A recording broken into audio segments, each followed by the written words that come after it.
Welcome, everyone. My name is Samira Mehta.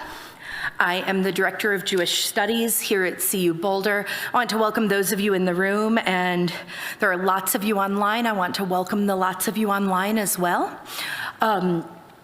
This talk is part of a series of talks that are in a partnership between the program in Jewish Studies and the Rare and Distinctive Collections in the university libraries, which is both part of our Embodied Judaism Series and part of our Jews of Color Histories and Futures project funded by the Henry Luce Foundation.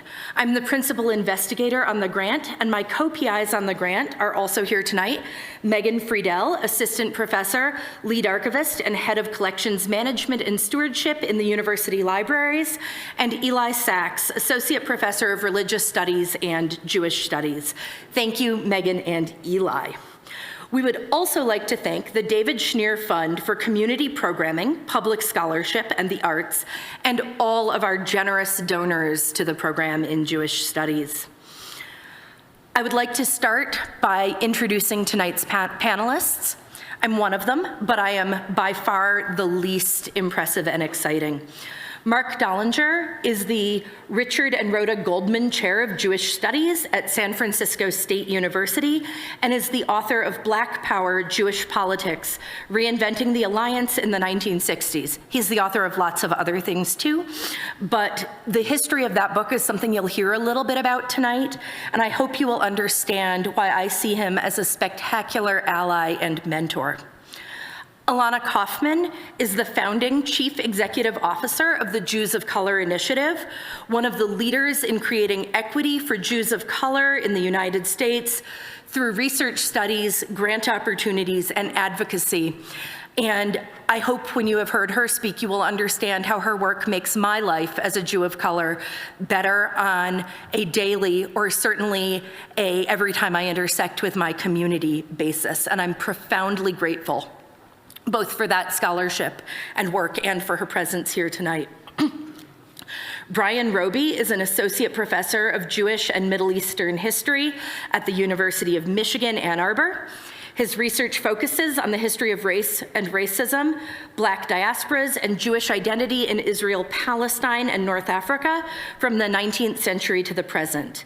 His first book, The Mizrahi Era of Rebellion, Israel's Forgotten Civil Rights Struggle, 1948 to 1966, provided an extensive history of social justice protests by Middle Eastern Jews in Israel. And since I'm taking the introducer privilege of saying something about each of the panelists, I would also say I am delighted to have him as a colleague and friend. Our moderator, Hillary Kallisman, is our endowed professor of Israel-Palestine studies, an assistant professor of history, and the director of graduate studies in the program in Jewish studies. And if Ilana's work makes my life better every time I intersect with the Jewish community, Hillary's work makes my life better any day I come to campus or open my email. I'm so glad to have everyone with us today. And without further ado, we will be speaking, with the exception of Hillary, in the order that we're sitting, and then we will have a chance for a moderated panel discussion and questions from all of you. If you are joining us online, please feel free to use the Q&A function of the webinar to ask questions. I am going to be passing my computer off to one of my colleagues who will be good enough to be a voice for you. Marc, I turn it over to you.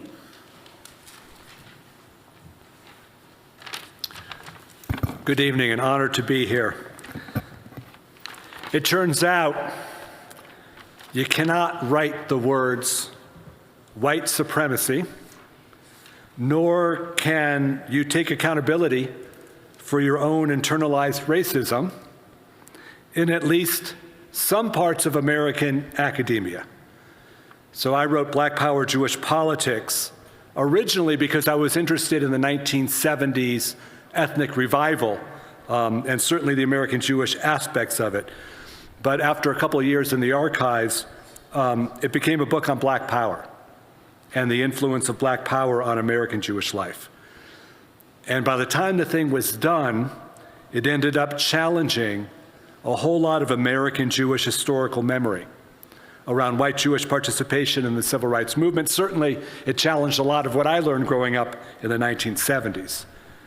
It argued that the very people accused of ending the alliance, these would be Black Power activists, were in fact empowering white Jews to be proud and public with their Jewish identities.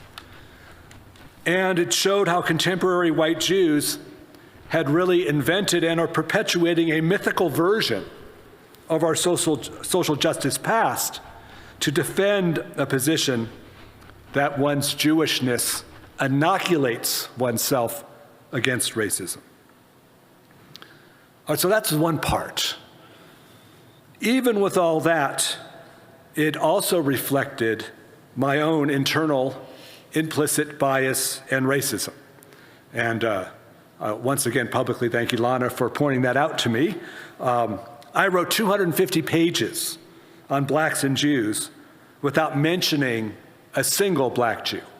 And I did that, and only after the book was published did I learn about Chuck McDew, who was the second chair of SNCC, the Student Nonviolent Coordinating Committee. As Bob Lewis described him, black by birth, Jewish by choice, revolutionary by necessity.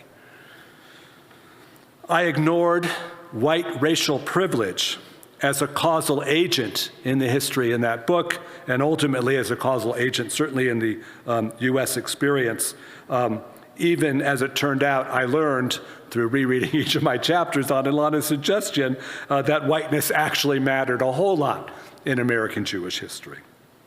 So when Brandeis University Press, the original publisher of the book, asked me to write a new preface for what would be the book's fourth printing after the racial reckoning got a lot of interest in the topic, I affirmed that American Jews reinforced a system of white supremacy in their lived experience, especially after World War II. I've all but memorized that line because that was the line that got me into trouble.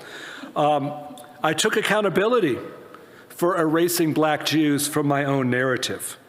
And the press, in response to reading this, pressured by someone that they identified as an anonymous peer reviewer, demanded I remove the words white supremacy. They suggested maybe white privilege is a better way to describe it. I thought that I had apologized to black Jews and that they didn't want my apology, and then I went and reread it. I actually never apologized. So then I read the critique. The critique was that it was, quote, too apologetic in tone, unquote, which I thought was amazing, that one's tone can't even be apologetic. But as it turns out, I could not make the changes that they requested because before I even knew, they had already censored the new preface and sent the book for its fourth printing without that included. So we did some back and forth, first privately, to try to see if there's a way to work this out. And the press ended up handing me the legal rights to the book, even though I never asked for the legal rights to the book. I asked to talk about Jews and race, and thanks to support of 5 of my white Jewish colleagues who have written or are expert either in Jews and race or some of the other issues that were coming up. The story reached The Forward, which is a national Jewish newspaper of record. It hit lots of Jewish social media, and then the story sort of went beyond the academic world into the larger purview of American Jewish life. Samira wrote a piercing article on how the issue originally, but even more the scandal that followed, landed on her as a Jewish woman of color in academic Jewish studies. And, as it turned out, nobody would publish it, which only reaffirmed the whole thesis of the book and the story after the book. NYU Press picked up the book for a revised edition. Ilana wrote the afterword to that, sharing how the whole story from the initial writing of the book to the scandal that followed was landing on her in her positionality. So putting the pieces together, we get this. A senior, white, male, tenured, endowed chair, scholar, that would be me, cannot write an invited new preface to his own book in an academic publishing system that's supposed to be committed to the free and open exchange of ideas. The story of the press's handling of the book became its own, even more powerful telling of the book's very thesis about white Jewish refusal to see racism in our own history.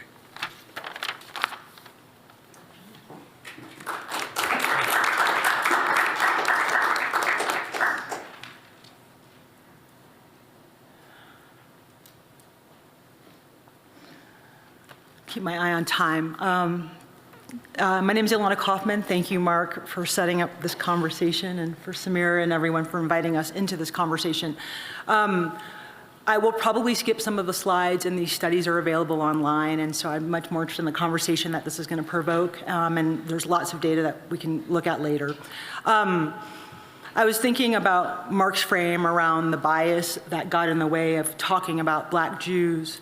And my work at the Jews of Color Initiative is really to help the United States Jewish community see and understand Jews of color in the United States.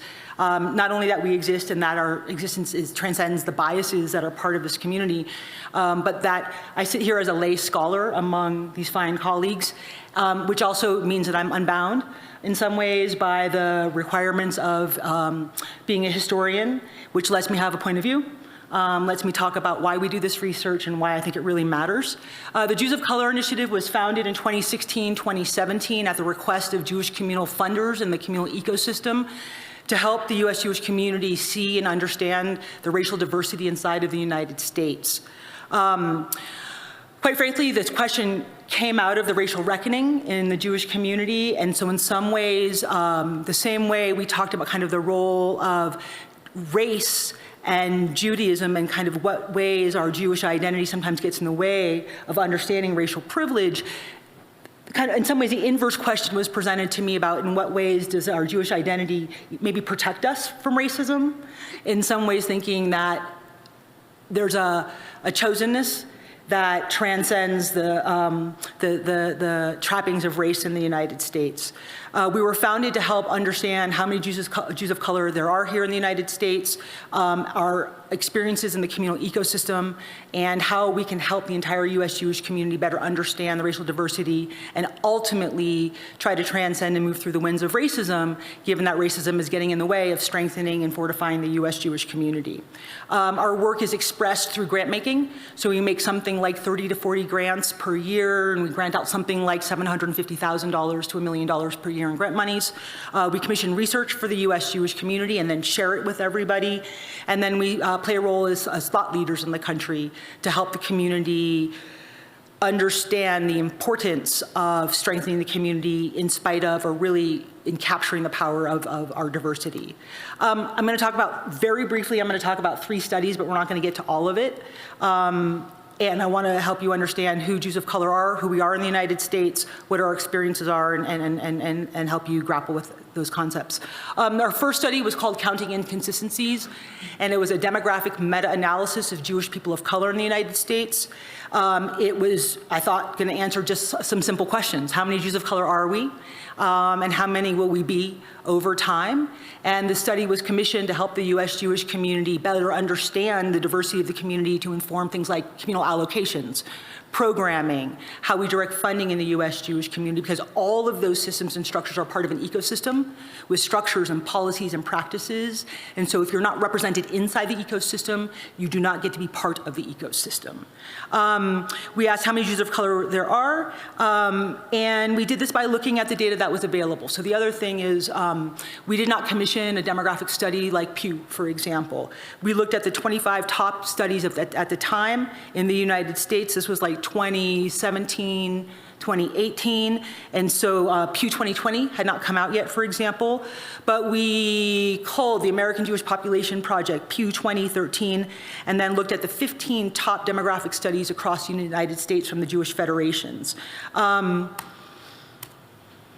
In brief, the findings were this. One is that the demographic tools that we've used inside of the United States Jewish community have chronically and systematically undercounted Jewish people of color. They've also chronically and systematically undercounted a lot of Jews. And so this is not something just about people of color, it's about the counters having in their mind's eye who the Jewish people are, and then asking about those people instead of asking questions about who we are, and then tailoring the programming to the expression of the Jewish community. There's an example up here, but there was an absence of questions that talked about race and ethnicity. There was a conflating of ideas of race, ethnicity, and sometimes denomination. And it limited who was Jewish to Jews by religion, which is a specific definition of who is Jewish formatted by the American Jewish Population Project. The findings were that based on the available data, something like 20 to 15% of the US Jewish community self-identifies as Jewish people of color. Pew 2020 helped us sharpen those numbers, and their data tells us that it's about between 8 and 17%, depending on the age cohort. The data available also tells us that something like 20 to 25% of US Jewish families see and understand themselves as multiracial, meaning that even if the white family members moving through Jewish communal spaces, they're scouting the scene to understand how this community is going to be for their multiracial Jewish family. 25% on the coast, 20% is the aggregate across the US. What do these numbers look like in real terms? 12 to 15% of the US Jewish community is about 1 million people of color, and it does not count the 0 to 18s. And in that cohort, those numbers are greater. The impact of counting inconsistencies was that it agitated the demographers in the US Jewish community to the point where they had to change their pedagogy to include underrepresented voices and perspectives and populations. And you can see, if you're connected to Jewish federations around the country, you can see the most recent demographic studies having a much more sophisticated approach to asking about who's in the community in terms of race, denomination, and ethnicity. And that's directly a result of the work that we did around counting inconsistencies. Our second study, and I'm just looking at time, was called Beyond the Count, and that was in 2021. And sort of with the context of understanding how many Jewish people of color there are in the United States, then the next question was, what are our experiences? What are our perspectives? What are our beliefs? My organization, Jews of Color Initiative, then commissioned Beyond the Count, which was based on the qualified respondents, 1,118 qualified respondents. So to date, that's the largest data set of Jewish people of color in the United States history, maybe the world, we're not so sure. And what was unique about the study, aside from the data set, was that it was led and authored by a multiracial research team, and that's very, very unique inside the Jewish communal space. I had one of our funders ask me, how did you come up with this very diverse but incredibly esteemed research group? And I just asked. I made it a requirement. And so, how do you create change? You just make it by asking. This is not a representative study. It's a snowball study. We are not a demographic study organization. There's just 7 of us at the Jews of Color Initiative. But I'm going to show you the geographic spread next, and the next slide. The study talks about identity, engagement, the impacts of racism in the Jewish community, and how we find our deepest sense of safety and connection. In a snowball sampling, if the Jews of Color Initiative is able to find Jews of color in 47 states and Puerto Rico, just imagine what a greater effort could accomplish. And so that gives you a sense of not only where Jews of color are in the United States, but when you look at the study, you can see how those population bubbles pop up. We've got a lot of representation on the coasts, of course. You've also got a lot of representation in the Southeast. And that's going to be important because as we think about Jews of color across the United States, we tend to think of a narrative where Jews of color and Jews in general are predominated by the East Coast and then the West Coast, but really the Southeast is where we should be thinking and looking over time. Very quickly, what are some of the findings of this study? First, who's inside of this group, and who are we talking about when we're talking about Jewish people of color? In this study, you can see that the largest representation of participants and respondents was Black African-American respondents. The next largest group was Hispanic and Latino respondents, and then Asian and Asian American. If you look at the bottom of the graph, what you can also see is the largest population in there is actually Jews of color who have 2 or more races, and then 3 or more races. And so that kind of multiracial identity inside the Jewish community maps onto the larger patterns across the US, and so this should not surprise us. There's also often like a stereotype about Jewish people of color, how we became Jewish, what kind of Jewish we are. In this study set, and again, it's not a representative study, but it gives you a very strong sampling. 42% of the respondents self-identify as Ashkenazi, 9% is Sephardi, and 4% is Mizrahi. 21% of the respondents have 2 or more ethnic identities, and that's very, very important because it's actually not that unique. in terms of Jewish identity around the world, naming the 2 or more ethnicities and identities in the US is unique. And allowing in the Jewish community, allowing Jews to have space to hold more than one ethnicity or identity is unique in this population. The other thing I want to say is you can see that in our study, we had a disproportionate number of respondents who identify as women. That tracks on to who's inside of the Jewish communal ecosystem in terms of professionals. And so you can see a bias in some of our research in terms of who we attracted into our study. But it gives you a good sense of who is out there and how you might think about extending this research to pick up additional data sets. There's a stereotype about how we become Jewish. And in Beyond the Count, you can see that the majority of Jewish people of color, you have either 1 or 2 Jewish parents. I'm going to say that again. In this data set, the majority of Jewish people of color have 1 or 2 Jewish parents. And so while adoption is one pathway in, the stereotype that Jewish people of color are adopted does not actually hold true. The other thing that's important here is how many of the respondents have close relationships, friendships that reflect our own racial diversity. About half, most all, do have some, but another half don't. And so when you think about having representation, when you think about seeing reflections of yourself inside the Jewish community, you can see how important it is that we have representation of diverse Jews inside communal spaces. I want to end with this slide, and again, this is all available to you. This slide is a slide that talks about a sense of connection. At the top, you have how Jews of color feel most connected. At the bottom, you have Jews of color feel least connected. The black or darker circle are family or relations, and the green circle are the respondents. In this study, Jews of color, our families are generally multiracial. And our communities are generally multiracial, meaning there are white folks, people of color, it's just a mixed group of people. And so when you look at connectedness, this is very important when you think about building connection in Jewish community and then extending those learnings beyond the Jewish community. In this study, where do respondents feel most connected? With our families and our friends. Who's inside of our family and friend groups? A multiracial community. And so it's not about creating environments that are just affinity spaces for any particular identity. It's about understanding how people feel safe inside of multiracial spaces. That's some of the important takeaways. Where do Jews of color feel least connected? And this is very, very important, among white Jews and in predominantly white Jewish spaces. And so when we think about the data, when we think about creating programs, when we think about creating strategies, we have to understand the importance of people feeling connected. I'm going to close with just very quickly. We are just on the edge of creating public presentations about our third study, which is not public yet, called Changing the Narrative on American Jewish Identity. And the purpose of that study was to quantify the changing population of Jews of color in the United States between 2020 and 2050. And so the idea, again, is our role in the communal ecosystem is to help the planners, is to help the funders, is to help the educators, is to help the people who make the strategies that inform our entire ecosystem. And so how do we know what we're doing if we don't understand the diversity and where we're going with it? And we had to do 4 things in the study.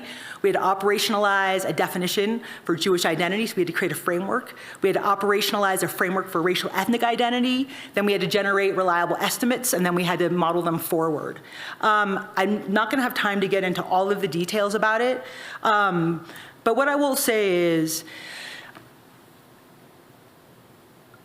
our community started a framework, or sort of began our framing of who is Jewish in the United States by sort of saying, my religion is Jewish.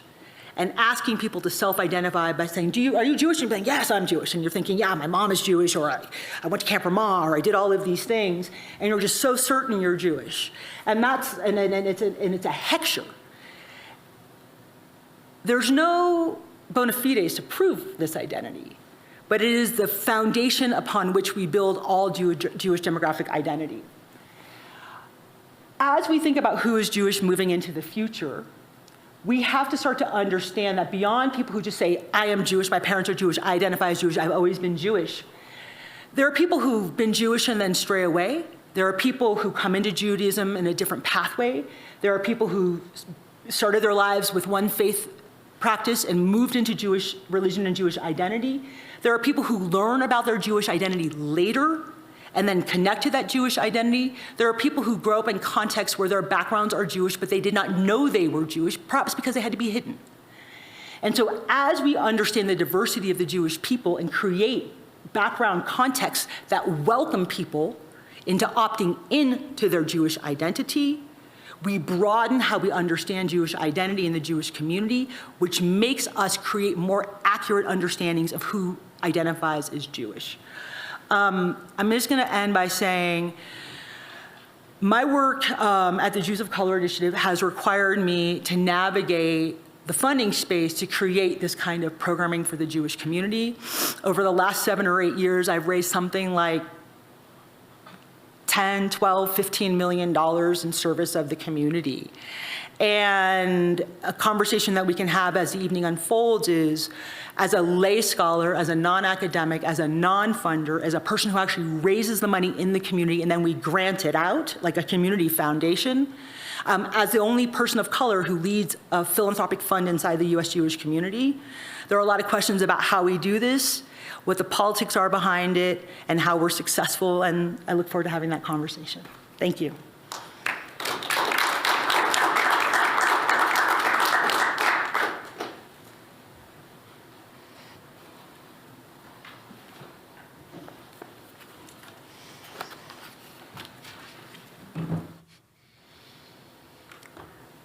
On a lovely sunny day in Philadelphia at the turn of the millennium, an Ashkenazi Jewish woman married a Gujarati Brahmin man.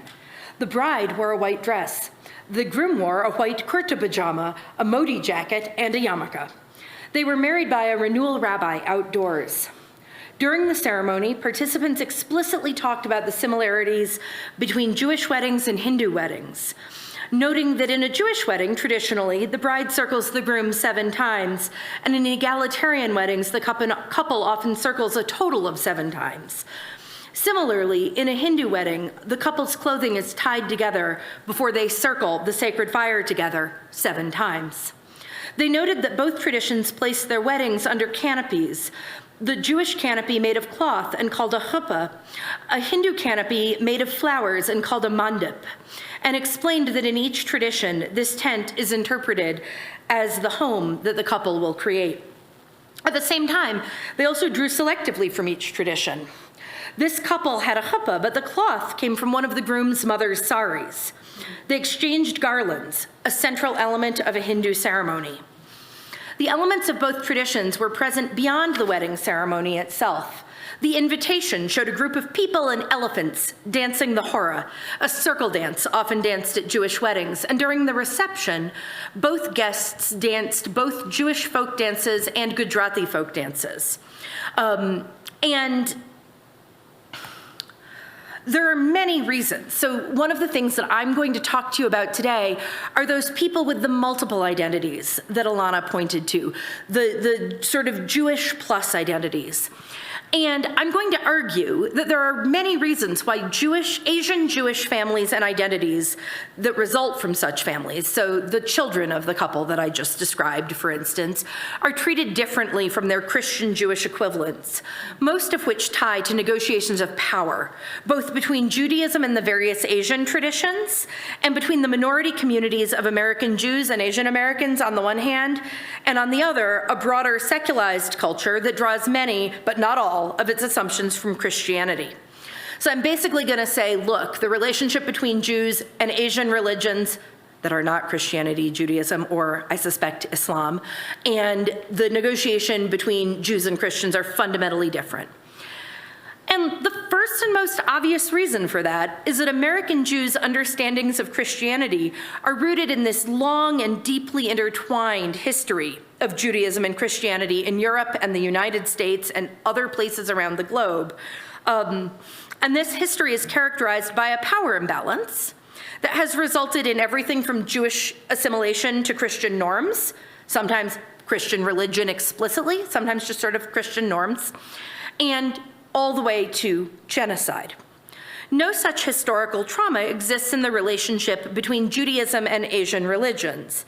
There are absolutely moments of historical interaction between the two, and there are Asian Jewish communities.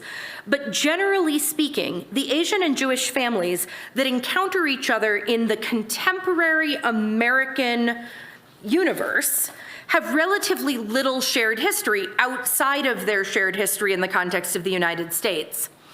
And this means that although they may encounter each other with fears about outmarriage, which come from both sides, right? The Jewish partners and families do not encounter Asian traditions with the same complex of reactions built on generations of living as a minority within Christian culture. Rather, when white American Jews have encountered Asian traditions in the context of either the contemporary United States or their travel abroad as Americans, they have usually held more power in the relationship than their Asian interlocutors, a dynamic that flat out limits how threatening American Jews find either the interlocutors or their traditions. In part, as a result, American Jews are notably more comfortable with identities that blend Judaism with non-Christian traditions. And I'm going to argue that this is demonstrated in the experiences of Asian American Jews. The East has long been exoticized and commercialized in the United States and Europe, making it an appealing spiritual playground in the American imagination.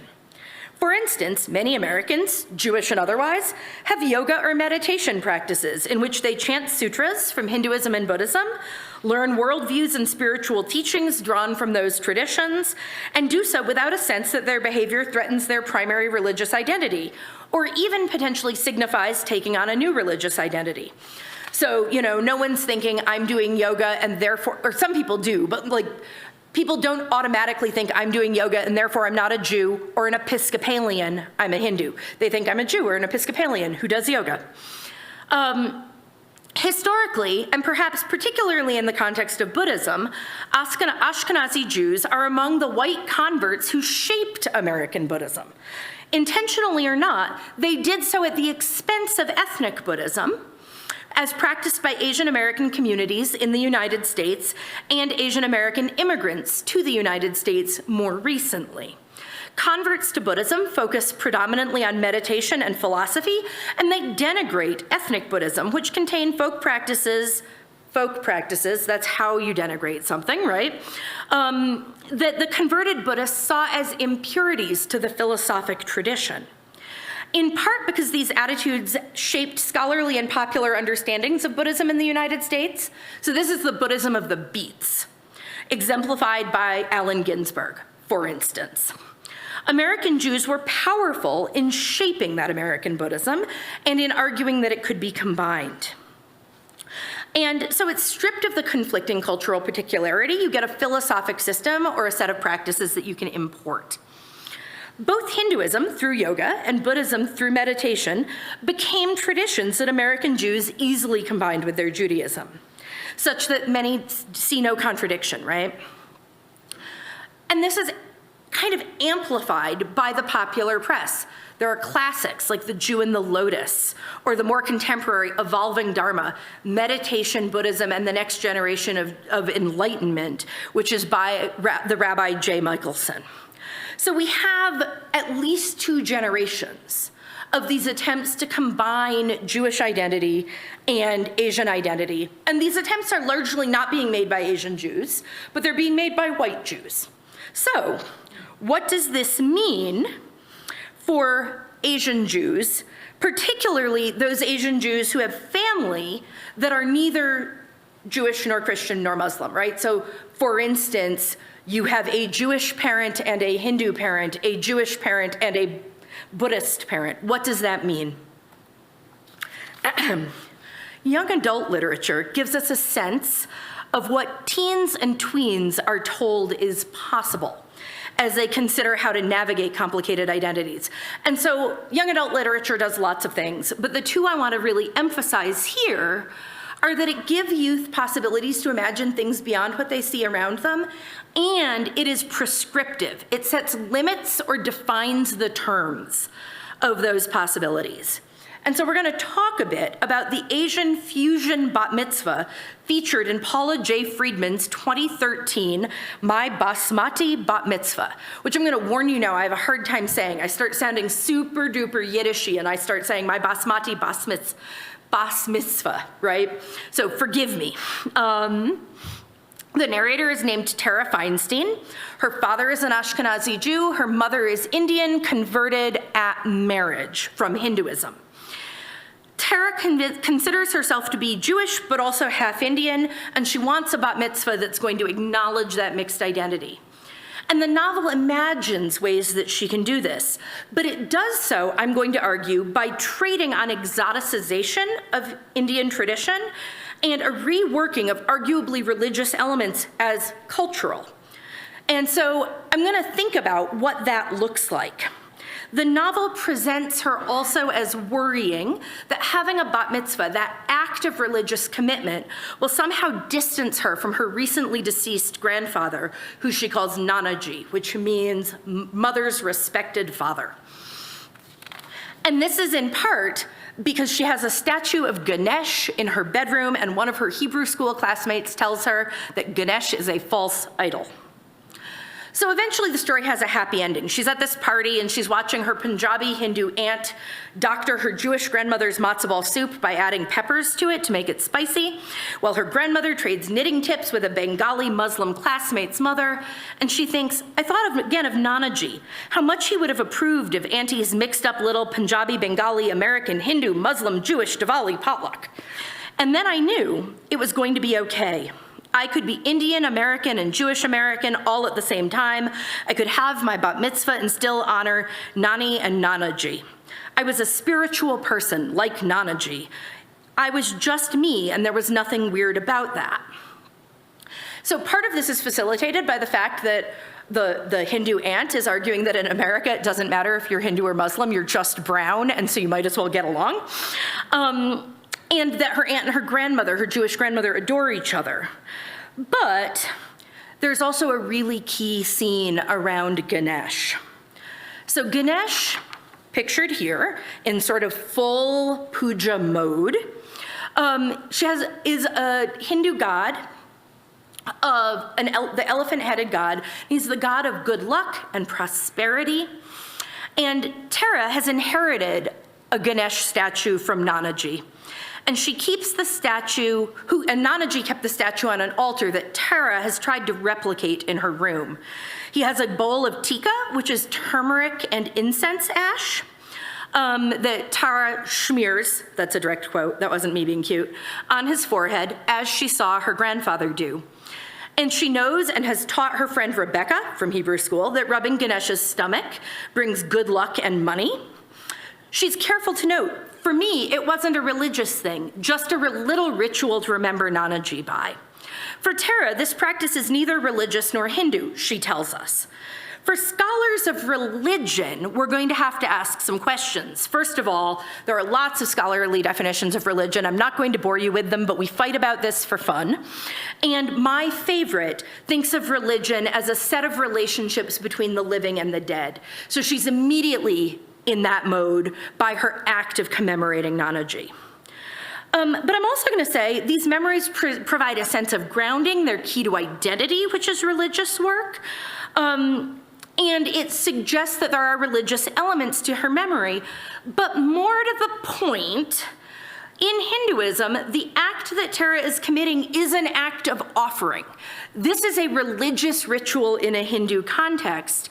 And whether or not that act has cosmological significance for Tara, and I would argue, again, that it kind of does in its honoring of relationship, it's almost impossible to imagine a similar argument about a Jewish character lighting candles in front of a statue of the Virgin Mary inherited from a Christian grandparent and claiming that it's not a religious thing. Right, so part of what I'm arguing here is that there's a lack of seriousness that Americans tend to give Asian religions that allows for this Hindu practice to not be a serious and religious thing. And I'm like sort of opposed to this idea so much that when I accidentally invited one of the town clergy over for a Diwali party in November, I pulled her aside to ask if it was a problem to have a puja in front of her. She laughed at me, which I think in this case was not a failure to take it seriously, but a rather an acknowledgement of what I'm going to talk about next, which is the idea of interstitial identity, which is a theory that comes from the Christian theologian Rita Nakshima Brock, and it draws on her own scholarship and identity as a mixed-race woman whose life has moved her through many cultures, right? And so what I want to say is there's a way in which you can be okay with this because you're being dismissive, and there's a way in which, as I think my clergy friend was, where you're acknowledging the complexity of human experience. And so what interstitial identity is a bringing many parts together to create integrity, which she describes as how we know ourselves and make choices that sustain our values in relationship with each other. And the term is taken from the connective tissue that holds your organs together. It is not the organs, but it holds them all together. And I'm going to suggest that what we can see in how these people with complicated hybrid identities work is a kind of interstitial identity, and that Jewish community is imbalanced in how it acknowledges these things based on how threatening it finds the other religious community that connective tissue is being built with. That is not necessarily, this is just a pretty picture from an Indian Jewish painter. It's not necessarily, I'm a historian, I'm an ethnographer, I don't really do normative work, and normative work makes me twitchy, but what I can tell you is that in my research, the people who are in the end most able to integrate into communities in ways that really work for them occur when those communities allow for that connective tissue between parts of who they are and do not require, as a cost of entry into those communities, that connective tissue be cut. Thank you very much.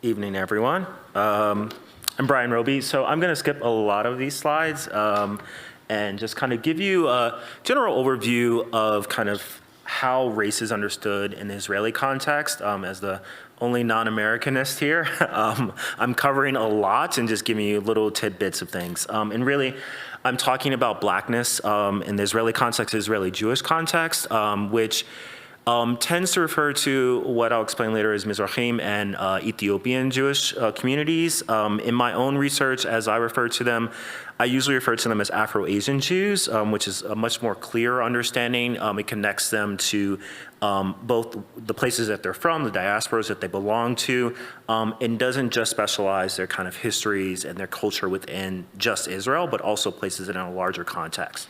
How does race work in the Israeli Jewish context? Really, amongst Jews, you have three different kind of racial groupings with somewhat of a hierarchy here. You have Ashkenazim, which are generally white. European Jews, European origin Jews, they have and still do maintain socioeconomic and political power within the country, at least since the early 20th century until the present day. And then you have this strange kind of conglomeration of Mizrahim, which means Orientals. And that group of communities are a very, very diverse group of Jews from North Africa, Asia, the Middle East, the Arab world, and various other countries. Most of them migrated to Israel from the 1950s to 1970s, but many had also migrated in the 1800s, alongside but not with the Zionist settlement. but then also during the Yishuv period in Mandate and Ottoman Palestine. And then you have a third group, which here I put in as Beta Israel, otherwise known as Ethiopian Jews. I put here black and question mark. So Mizrahim are generally, historically speaking, the kind of, when you talk about blackness or black Jewishness within Israeli context, you're usually referring to Mizrahim. Ethiopian Jews, it's a little bit of question mark, and I'll get into why, but they are Ethiopian origin Jews, most of whom migrated in the late 1970s and until the 1990s, and some until the present day as well. There are other black Jewish, non-Jewish communities within Israel. You have asylum seekers from Ethiopia and Eritrea, as well as some from the Sudan and some from Nigeria, West Africa. The Black Hebrew Israelites, which are a curious group of folks from, mostly from Chicago, Philadelphia, New Jersey, who understand themselves to be the descendants of the ancient Israelites. They are Black Americans.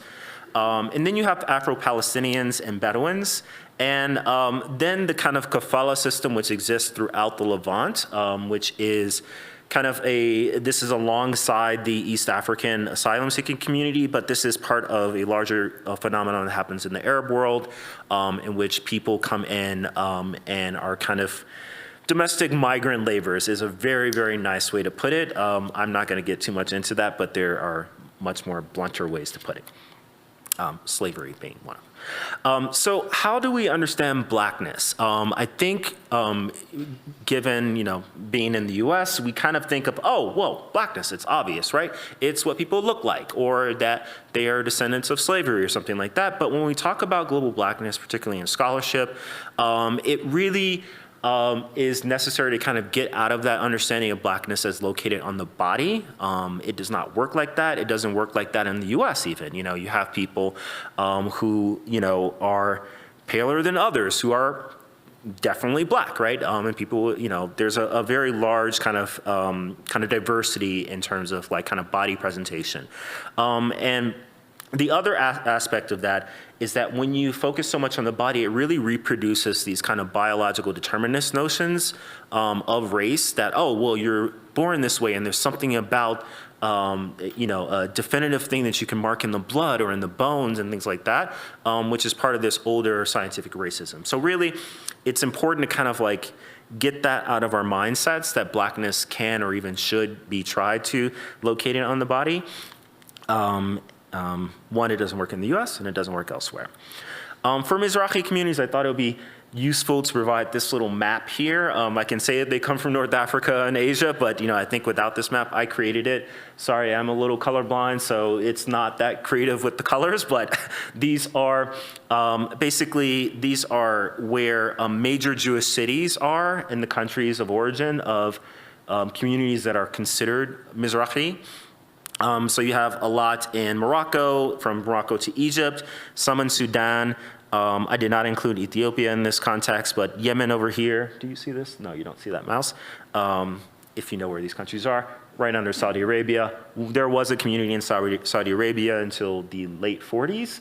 And then as far east as Singapore, a smaller community in Mumbai, a very large community of Jews in southern India, and some in what is now Pakistan, and a little bit in the Punjab region.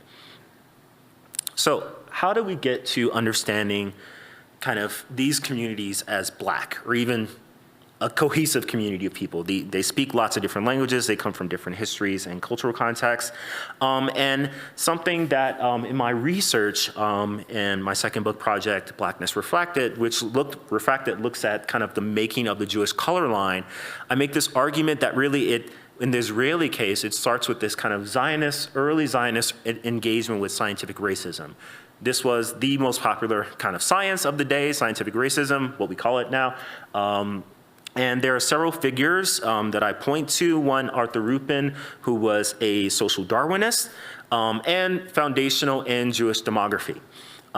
He is kind of the guy for Jewish demography. Nahum Shalush, who is an ethno-historian, one of the most fascinating characters. I only put in 4 of his jobs, but when I listed them out, there's about a dozen that he was doing all at once. The main ones were ethno-historian, light on the history part, an archaeologist, and a French colonial spy throughout North Africa. Yitzhak Menzvi, his cousin, was an ethnographer of Jews in Palestine and also the second president of Israel.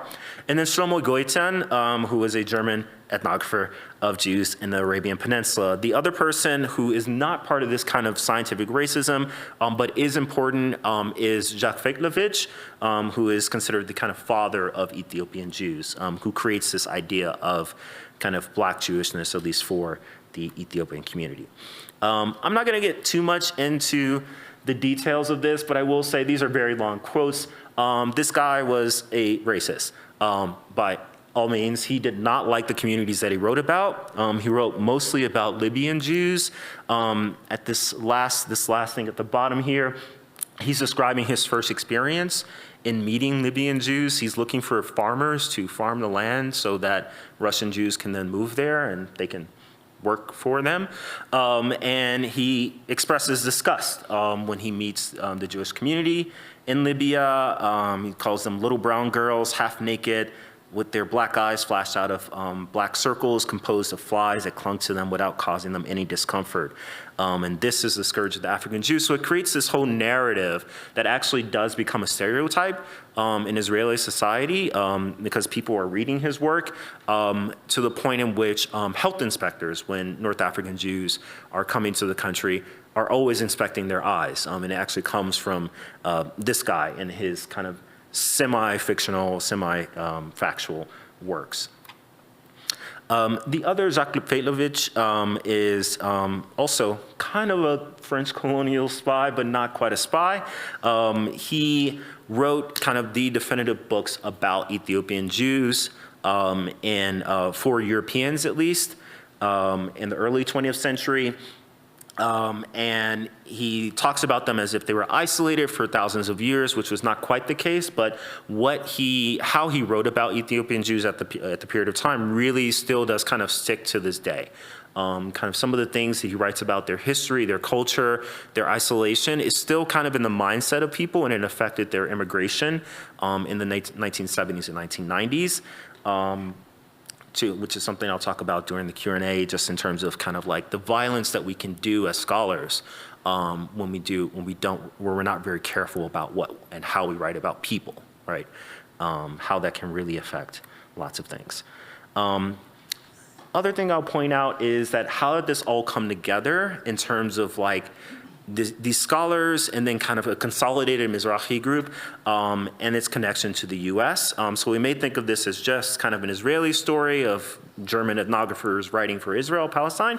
But in this case, we have Maurice Fishberg, who writes this book in 1911 called The Jews, a study of race and environment, and it's quite impactful for the Anglophone, particularly American Jewish community, where he writes about kind of reproducing what Nahum Shalush writes about, as well as Jacques Feitlevich, but with pictures to kind of give factual evidence to kind of their claims about this. So on the left-hand side, we see a picture of a Jewish woman from Tunisia who is referred to as a fat Jewess in Tunis in native costume.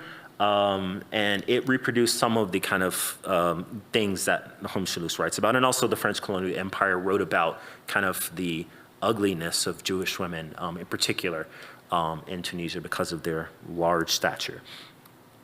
All right, so skipping a little bit.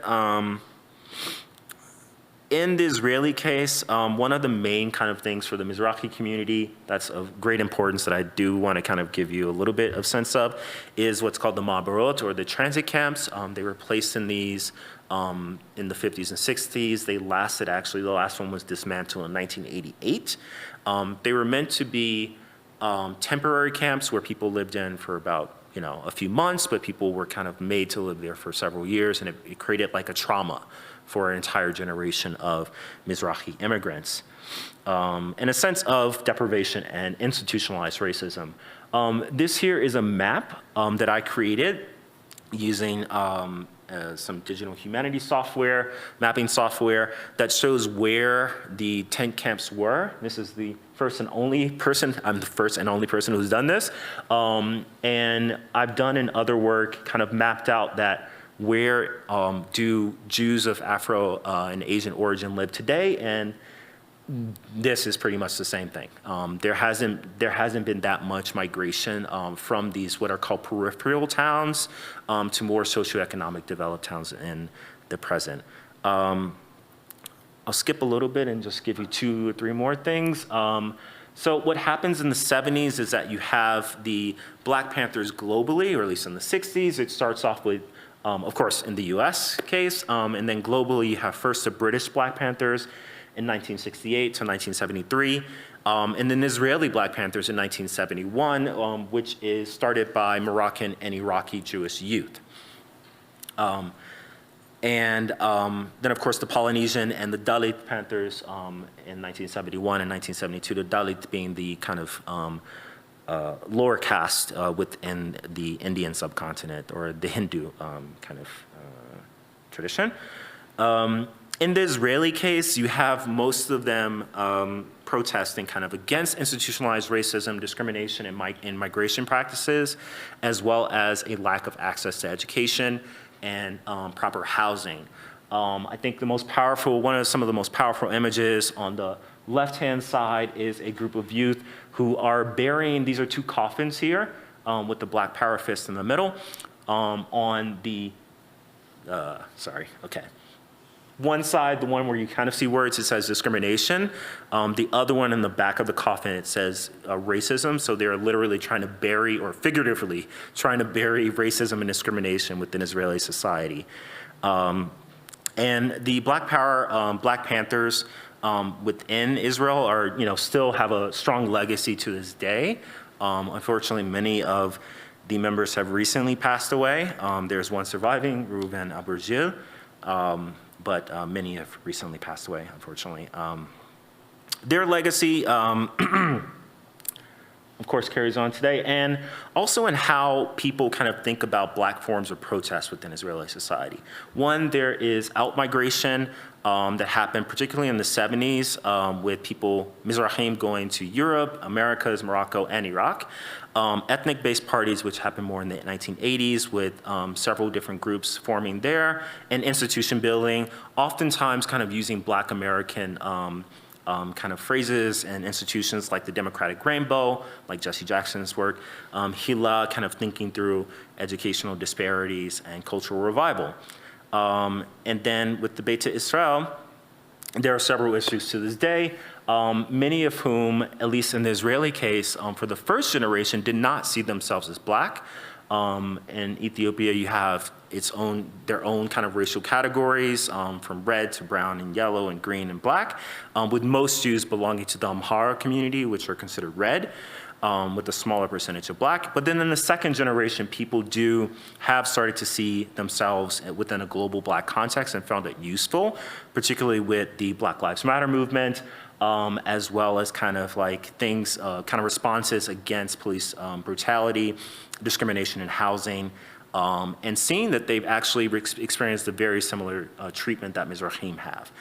So I'll end there and kind of leave it open to questions and thoughts. Thank you. In this little.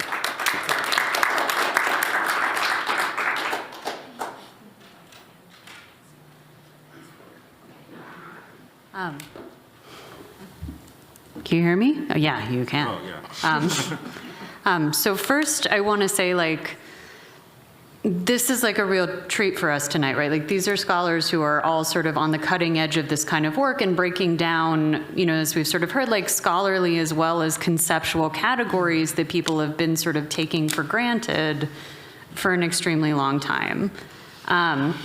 And so I wanted to sort of first just ask each of our panelists one question so that they get a bit more of a chance to talk about their research, and then to kind of open it up both to the, sort of people who braved the snow to be here and the incredible cold, and also those in the Zoom room as well. And so I thought I'd sort of go in reverse order from the, sort of from the way people give the talks. And so I wanted to ask Bryan, if you can talk a bit more about sort of role scholars have played in kind of perpetuating this kind of discrimination against Mizrahim and Ethiopian Jews in Israel. Yeah, I'll talk a little bit, I guess, about Ethiopian Jews in particular. So Jacques Feitlowitz, his intentions were good, unlike Nahum Shalush, I will say. Feitlowitz's intentions were good, and he really was trying to help out a community of Jews, but he did see himself as discovering this Jewish community, which is very problematic in a lot of different ways. He did kind of lean into questions about their Jewish status that was problematic, relying on particularly early Christian proselytizers who questioned Ethiopians, Jews' Jewish status because they wanted them to be Christian. And so what that did, when I talk about the violence of the pen, for instance, is that for them, one, and also there's colorism at play with calling them black Jews, even though not engaging with that. So in the 70s, there's this civil war that breaks out in Ethiopia. It's traumatic for everyone. Lots of people are dying. And then in the mid-1980s, there's a massive famine that some of you may remember, starving children in Africa and things like that. That was Ethiopia. The Israeli government, for a while, did not recognize the Jewish status of Ethiopian Jews. Although one of the rabbinates, the official rabbinate, did recognize their Jewish status, the Israeli government was kind of like, we don't know, there's all this like scholarship that says that maybe they're not Jewish, so we're going to rely on that rather than the religion itself that's saying, yes, they are Jewish. And so that's partly kind of what I talk about with that violence of the pen. It actually, when Jews did try to migrate to Israel, sometimes they had to go in hiding because they were faced with deportation because they could not get Israeli citizenship. And it wasn't until a little bit after the most devastating impact of the famine occurred that they were allowed to en masse migrate to the country. So that's one of the examples. Yeah, no, and I think then to sort of switch gears to Samira, one of the things I was kind of wondering is, sort of talked about how it was easier for the Jewish community to accept, sort of intermarriage with people from Hindu and Buddhist traditions, and to have those traditions, become part of family life. How did this feel for the families of those traditions, right? For sort of the Hindu and Buddhist, how did they experience this? So I think that the conversations operate really differently in the different traditions. I think neither Hinduism nor Buddhism has what in sort of Jewish studies and in Jewish communal life also is called the continuity crisis, right?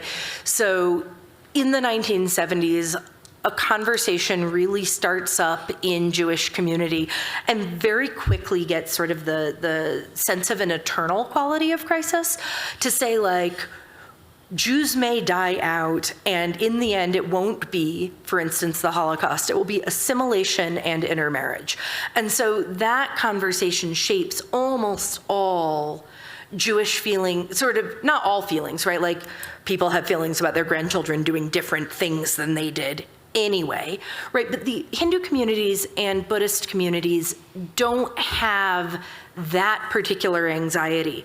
So it can feel really existential in families when there is sort of a change and a braiding of traditions, but there isn't this sort of communal support for this idea that, and then we will disappear, right? Which is a real preoccupation in Jewish community. I think what you see instead, and in this case, it's really important to note, there have been Sikh and Buddhist communities in the United States for a really long time, but Asian immigration to the United States gets severely truncated and is not opened up again until 1965. So the bulk of the people that I am talking about are immigrants post-1965, so pretty recent, right? And So the framing there comes across in framing about immigration.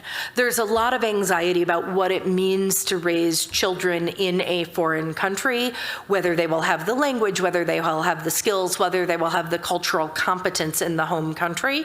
And there's also a lot of desire to sort of deny experiences of racism being had by the children, because you've sacrificed basically everything in your kind of cultural competence and status and maybe status because when immigration opens up in 1965, we're not letting everybody in. We're letting people in high value professions like engineers and doctors. So, right, there's a stereotype that Indians are engineers and doctors, or Chinese people are scientists. It's because of the way our immigration system worked. So these are usually people who have high status where they've come from, and they're sacrificing that status. And so there's both a desire to there's an anxiety about what it means to immigrate, and there's this desire to deny racism. And so there's a lot of anxiety that like Jewishness is too American. But there's also a lot of being impressed by how American Jews have fit in to American society. Sort of, this is a minority group that maintained its distinctiveness while gaining most of the access of white society. This is going to be good. And so there's this sort of like balancing act. And it depends again, right? Like Hindu and Buddhist, like these are lots of different countries.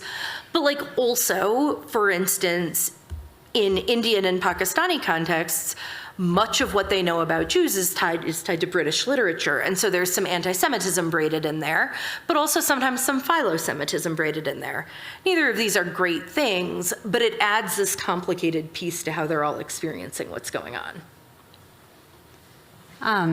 And then for Ilana, one of the things I wanted to hear more about, because you were sort of saying like your organization is like doing a lot of stuff, like it is doing all of these studies.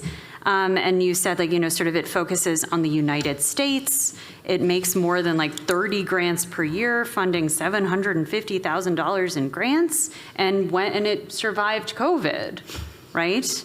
So can you sort of say like a bit more, what do you think your organization has done well in this climate? And also sort of what's your experience been, kind of leading it, being a part of it? When the Jews of Color Initiative, we call ourselves the JOCI for short, when we were founded, I made a decision that was not necessarily intended to be political at the time, but it was much more about strategy to have the organization focus on the US. And I did that because at the time, and I would say, we've seen this stereotype rear itself, particularly post-October 7th, 2023, there's a stereotype that somehow people of color and black folks are more anti-Semitic and anti-Zionist than white folks in the United States. And so I knew in creating an organization that was about advocating on behalf really of all Jewish people in the United States, but really centering the voices and experiences of Jews of color, that we would be, through the lenses of racism, there would be a lot of assumptions about us, whether or not we'd had a chance to explore them out loud.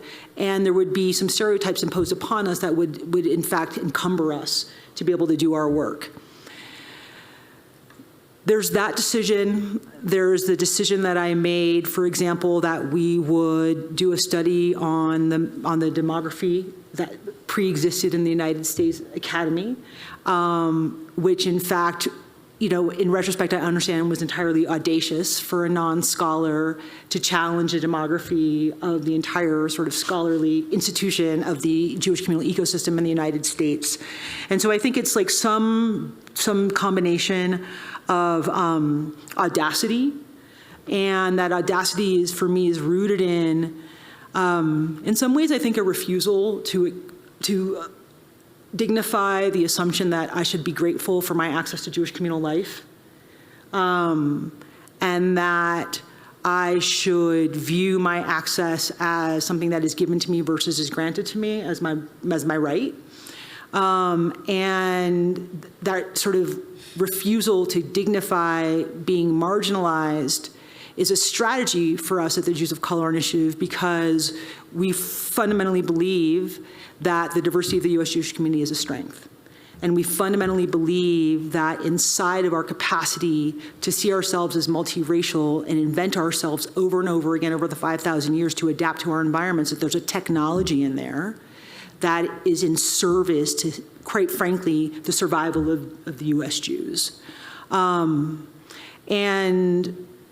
so for the JOCI, what we've done well in this climate is to stay laser focused on our mission, to stay laser focused on our constituents, to unapologetically hold open, I don't even want to say a big tent, but our job is to be an intermediary to build out the field for the diversity of the US Jewish community that already exists and that is increasing in the United States.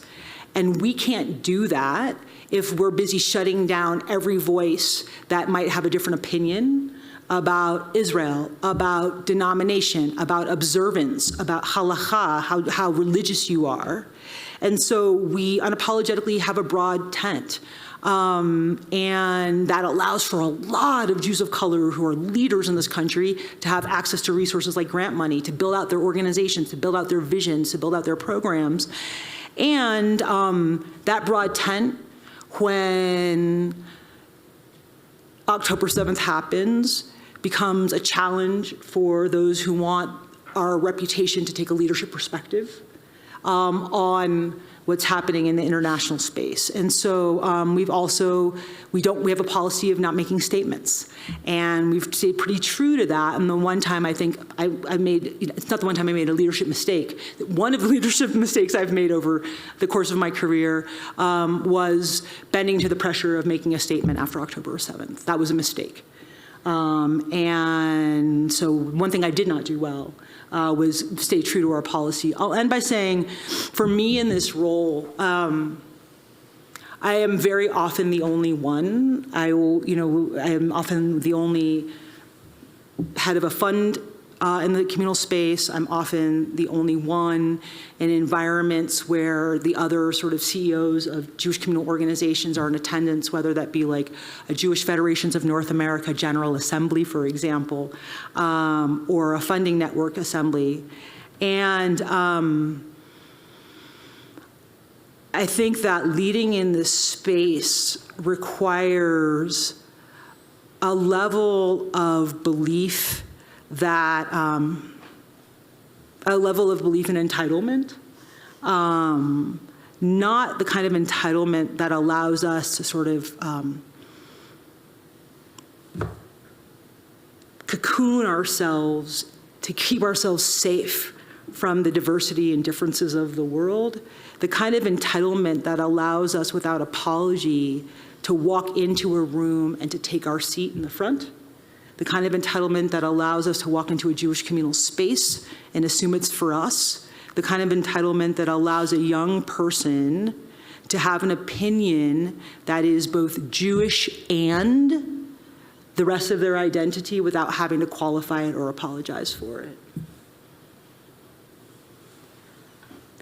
And then for Marc, one of the things I wanted to ask about, because you're kind of describing sort of, in your book and in like the experience that happened, sort of after your book, this, sort of like moments of solidarity between Jews and African Americans in US history, and then having it sort of end, and you're sort of offering a counter narrative to what people have tended to hear before.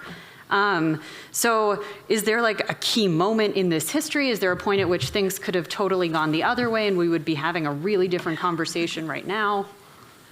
Thank you. The archives for me were shocking.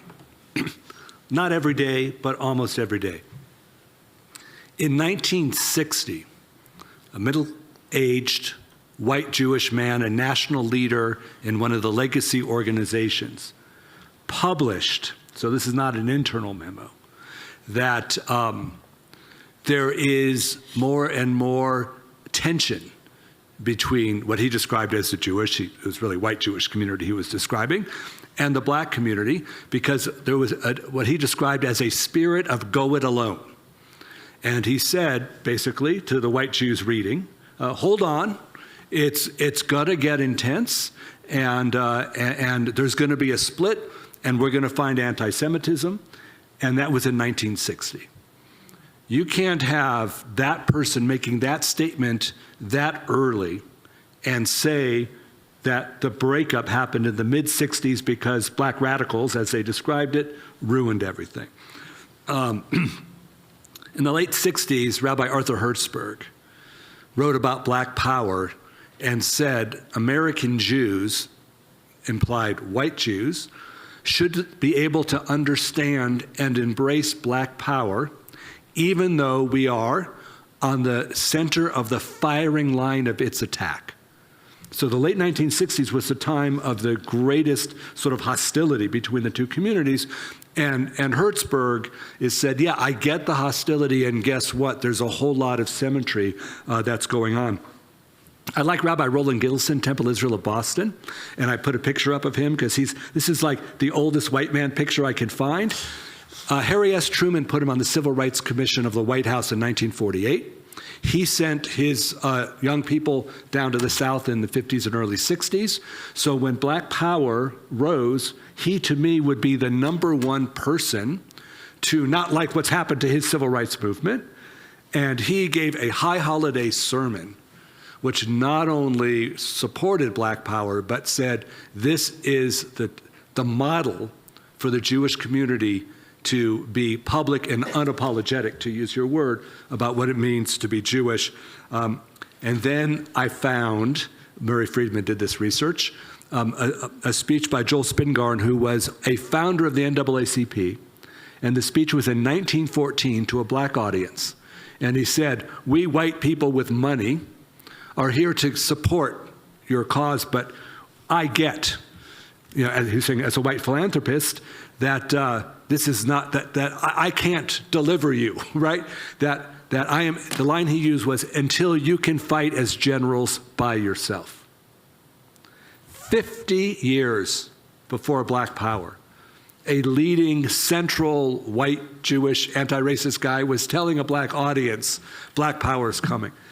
So the shock for me was not that the alliance broke, but that even the white leadership understood in the 50s and the 60s that maybe it didn't exist, or maybe its existence and definition was a whole lot different than what was invented and created by the Jews at the time, the white Jews at the time, and then those that came later. I'd like to open up questions to the audience. I'm not in the Zoom room, so I don't know if you can, we can see some of those questions, but I'd love to take any from the audience who's, again, here in person.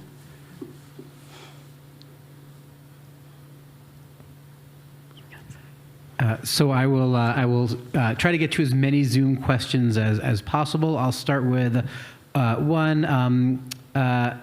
This is for all the speakers. How do the speakers imagine that Jewish practice, what communities of Jews actually do, might change as Jews of color become more present and or visible, both as members and as leaders of historically white and Ashkenazic communities?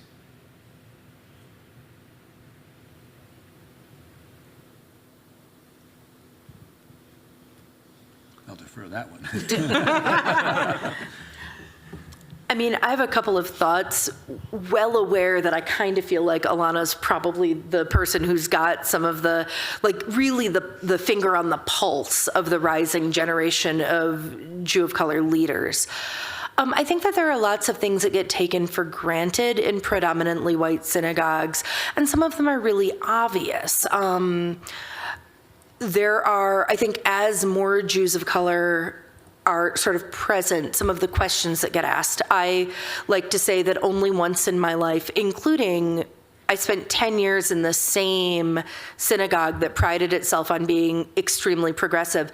There's only one synagogue in my entire life that I've gone into where I have not been pretty much immediately asked for sort of an explanation of my presence there, right? And sometimes people want to know if I'm a member of one of the Indian Jewish communities, which they think would be really exciting and exotic. And when I explain that I'm not, they'll ask me if I'm Jewish. And sometimes they'll ask me this, I was sitting at a Seder table, And the person had just heard me recite blessings over like a variety of not random fruit, but like a variety of fruits in Hebrew without looking at the cheat sheet on the table, right? So like, it's a really weird question to pull out at that moment. And I think, as sort of, especially because Jews of color increase sort of as you get younger, as more of those people grow up and stay in Jewish community, I think things like that may happen less.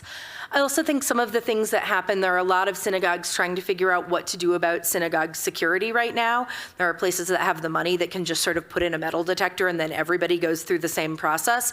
But there are places that sort of have greeters trying to suss out what are you doing here if I don't know you?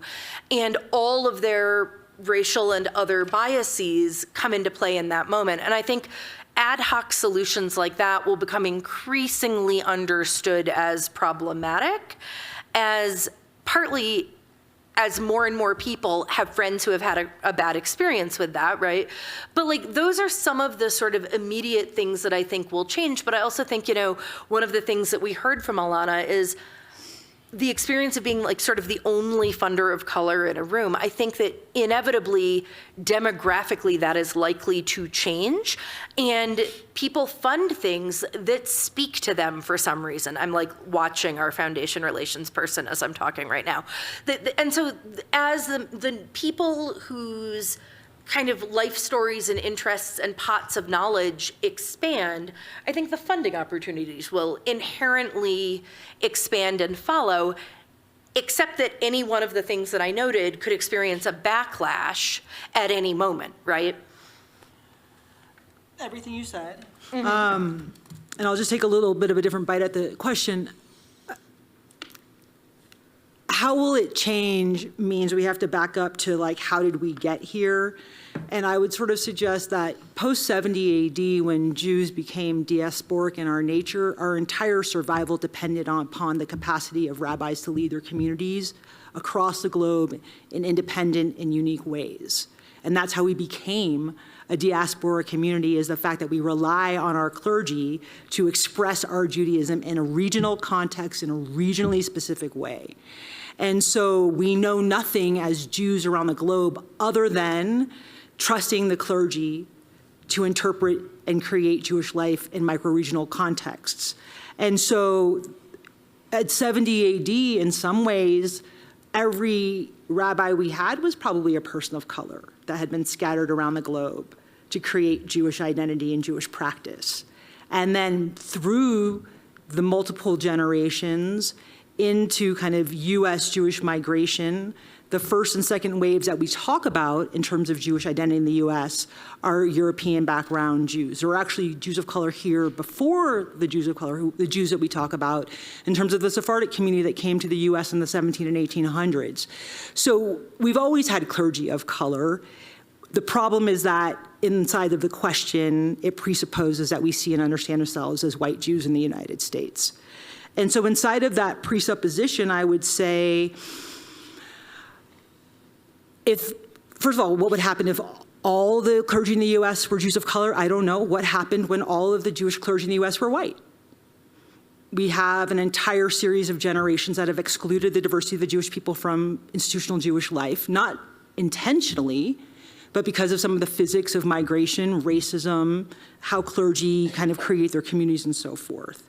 We have examples right now of a number of synagogues in the US that are led by leaders of color who lead fairly traditional synagogues. If you think about like the classical Reform tradition in the United States, think about Rabbi Angela Buchdahl at Central Synagogue in New York, for example. And those communities reflect the diversity of New York City, for example. And so what we would see is the continuation of our clergy legacy and our kind of clergy responsibility, which is to service the communities where they are regionally and to do that in a way that reflects the diversity of that community.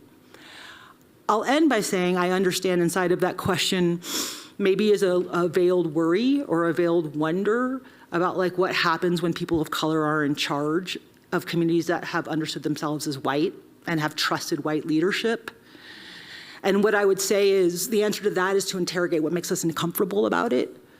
and to interrogate how we assumed that all clergy should be white men standing on a bema in a big white pillowy, billowy robe. And what we need to do is understand that as long as we keep projecting those identities, it's going to make it very hard for the diversity of young people inside of the Jewish community to want to be clergy. And so we also have to stop perpetuating a system where we marginalize most Jews from looking at representations of themselves inside of communities and seeing themselves as potentially to be the clergy of the future. We don't do that for women inside of the Jewish community. We don't do that for queers inside of the Jewish community. We don't do that for people of color inside of the Jewish community. That's why our clergy doesn't look like really any of those populations, and why that question is really important in thinking about diversity in its broadest sense. If I could carry that, I'm very interested now in the way in which whiteness undermines the spiritual soul of Judaism. And it's deep, and I am in reflection, and I'll speak from my experience as a white Jewish man in organized Jewish spaces, predominantly white Jewish spaces. There's an interest in Jewish contributions to the world. And I find that when I'm offering really good Jewish contributions, I'm getting really good energy back from people. If I'm challenging that, I'm sensing tension, and that becomes challenging. Thanks in large part to Ilana's work, when I get to be in more diverse Jewish spaces and I'm saying the same words, my feeling is that I'm being received and valued to the extent to which I'm speaking truth and showing honesty. And I'll speak spiritually, it's fundamentally different to almost have to perform Jewish history, in my case, in predominantly white audiences, and then sort of be liberated to get to speak truth and understand that I'm not going to get pushed back for that. In fact, I'll be valued. In the predominantly white Jewish spaces, there's a sense of feeling threatened by the messages. And in more diverse spaces, I get much more a sense of folks feeling redeemed and redemption. So for me, for what it would look like, are Jewish spaces that are more spiritually centered, more truth-centered, and are trying to figure things out with much less judgment and much more openness. And I've just really appreciated that. Oh, no, I don't have. Well, I was just wondering, like, are the like terms of this debate like relevant in Israel, do you think? Yes and no. I mean, in the Israeli case, I mean, when you the framework of Jews of color doesn't really work in the Israeli case, but you do have like a divide between Mizrahim and Ashkenazim and Ethiopian Jews, and I think there's one aspect is within the Rabbanut, the kind of, I don't know the English word for that. The kind of chief rabbis' offices, which are divided in between Ashkenazi and Sephardi. So one aspect is that there has been increasing kind of leaders from the Ethiopian community within the Sephardic rabbinate who do exist. And there's some representation, but you don't see it as much within kind of the day-to-day kind of like synagogue life as much. Curiously, what has happened is that as there have been more kind of like Sephardic and Mizrahi leaders within the religious realm within Israeli society, they've mostly kind of appropriated Ashkenazi kind of like ways of being, I would say. And part of that is because they were mostly educated in Ashkenazi yeshivot, in religious schooling. The way kind of the access to power, in a sense, has been predominantly through Ashkenazi institutions, and so they perform in ways. They dress, with black suits and ties and things like that, or not a tie, but like a fancy hat or something, which is not necessarily how their father or even their cousin may dress. But to perform religiosity that is very much centered in European understandings of how you present yourself as powerful. So that has been kind of like the future of, if you want to kind of think about Jews of color leadership in that sense. I'd say outside of Israel, there is, there was some great studies that were done by the British Board of Deputies of like kind of Jews of color within the UK. And of course, that would also include Mizrahim, Yemenite, and Indian Jews who are were part of the British Commonwealth or British Empire. And strange enough, it's a lot of the same questions about that American Jews have about kind of like synagogue security. Is it okay? Is it actually wrong to have that? And how are we kind of like erasing the whether it's the Black Jewish experience of Jews from the Caribbean or Jews of color from various different countries? What does that do to our Jewish community? And I found that the kind of conversations that the Board of Deputies have had been much more kind of like liberating, I would say, than what I found in the U.S. case. There's a lot more kind of like, yeah, actually, I can understand why it's kind of weird for someone, who is heavily policed within our society to then also see that outside of, the space that they go for, spiritual redemption or spiritual enlightenment, right? Whereas in the U.S., I haven't seen that. I mean, it's there, but I've seen a lot more pushback against the very idea of not having those kind of things.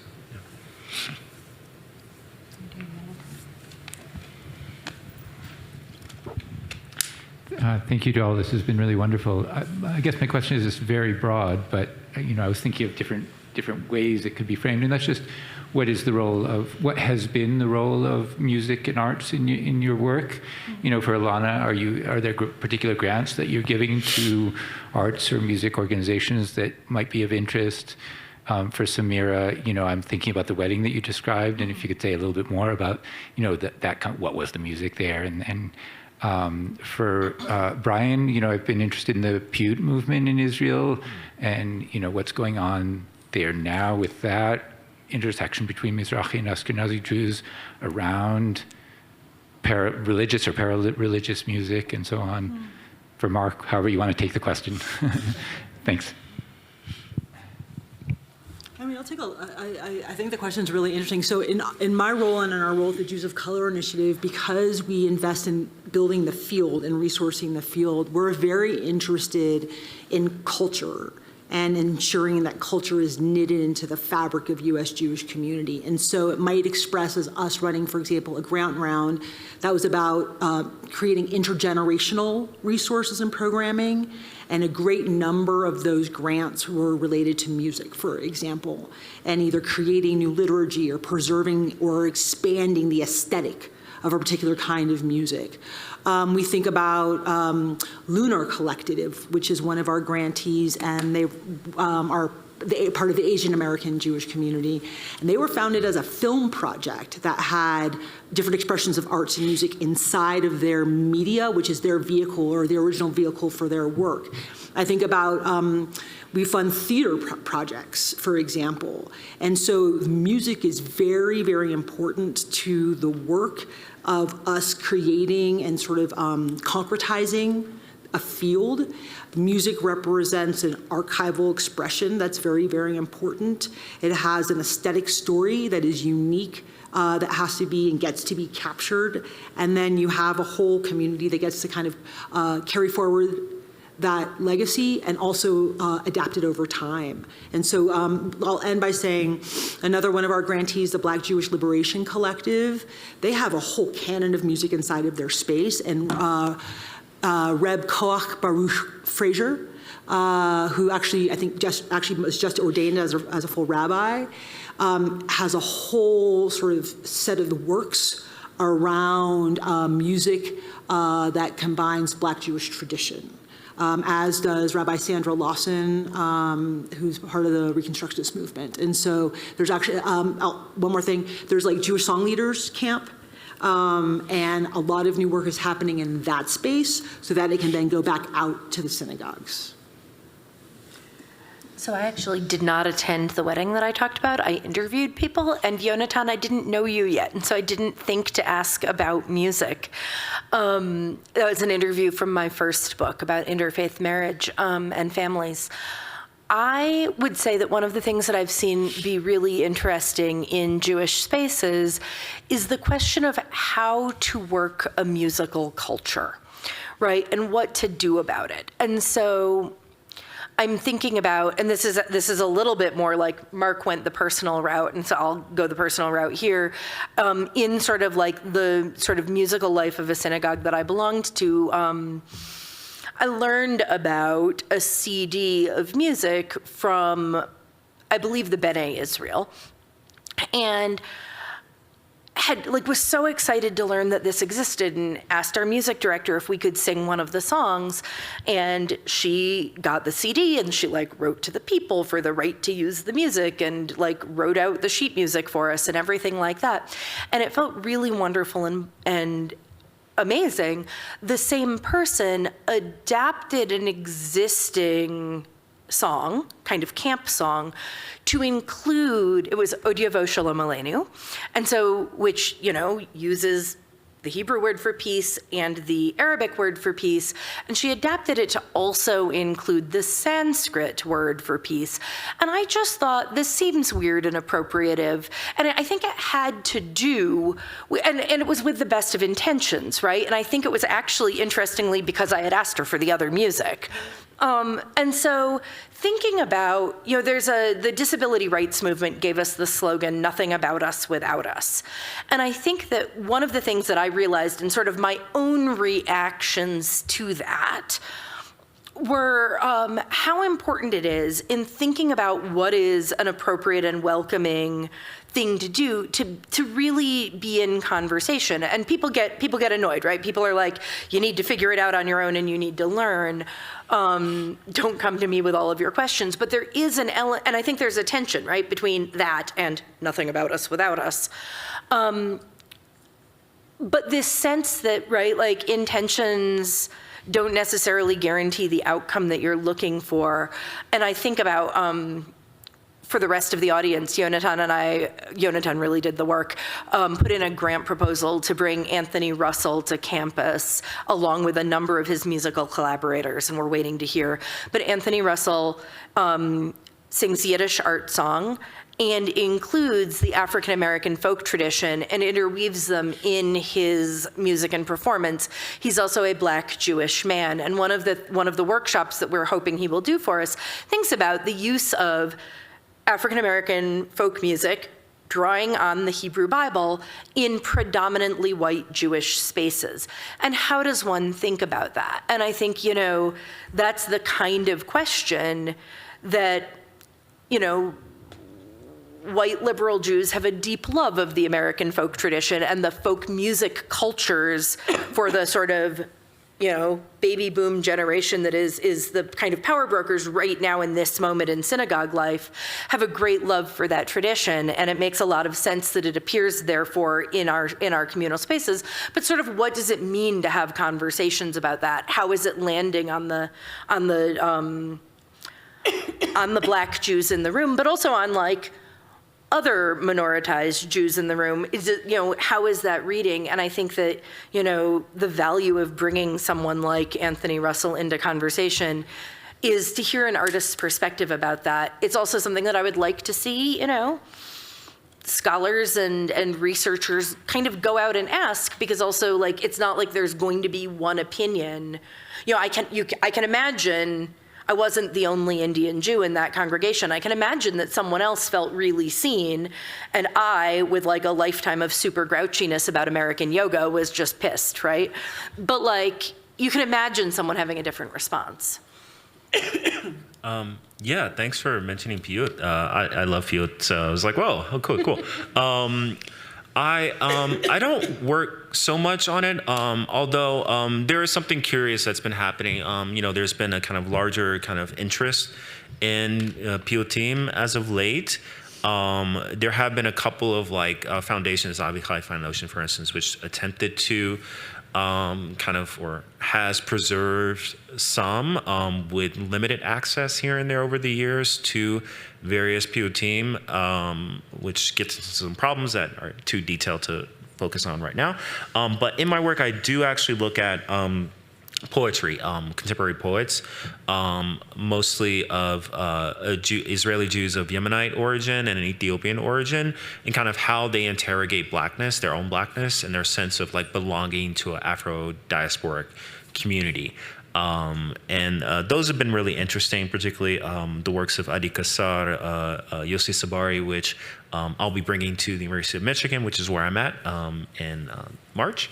And kind of looking through, I find it very useful in thinking through how other ways beyond just kind of like textual primary sources, other ways to approach like kind of questions of race, questions of intra-Jewish racial relations, how people self-identify and how they kind of like bring out their own kind of identities and make it into something that's like really important for a collective in a sense. So, and PO Team does that to an extent, but less in terms of what's relevant to me in that sense, yeah. I'll say that I've never written on the arts, but I had a great conversation about it last week. And I want to lift the work of Becca Levis. She is a graduate student at the Harvard Divinity School. And there's something called Afrofuturism, which is a philosophical field that tries to imagine what blackness would be like in 50 years or 100 years and imagine that. So for her graduate work, and I hope she's watching now on Zoom, and I hope I get this right, she's creating Judeo-futurism. And she's trying to imagine who to bring into the room to have a conversation on Judeo-futurism. She said scholars, but not many. And then she said artists. And I said, this is fascinating. Let's talk about the intersection of art and futurism. And I think artists and art is the vehicle, the media through which I think we can express notions of what a future might be like that we can't imagine yet. Should we do one more question? Zoom one or in the... Shall we, turn to the Zoom room? So this is another question from the Zoom room. And again, pose this to the whole panel. How are Jews of color navigating solidarity with other communities of color, especially given dynamics relating to Israel-Palestine among predominantly white Jewish institutions?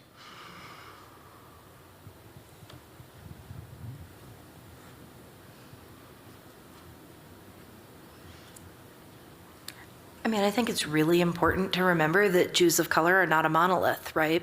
And so individual people fall out in really different places along this political spectrum. I think that there are expectations from potentially other communities of color and activist groups that there will be stronger kind of alliance from Jews of color than there maybe are with white Jewish groups. And I think sometimes that turns out to be true, and other times it doesn't turn out to be true for a broad range of reasons, including people's individual attachments, including kind of vulnerability on the part of Jews of color who live in predominantly white Jewish spaces. And, other times it does turn out to be true, but I think there's just a broad range of political feelings on this.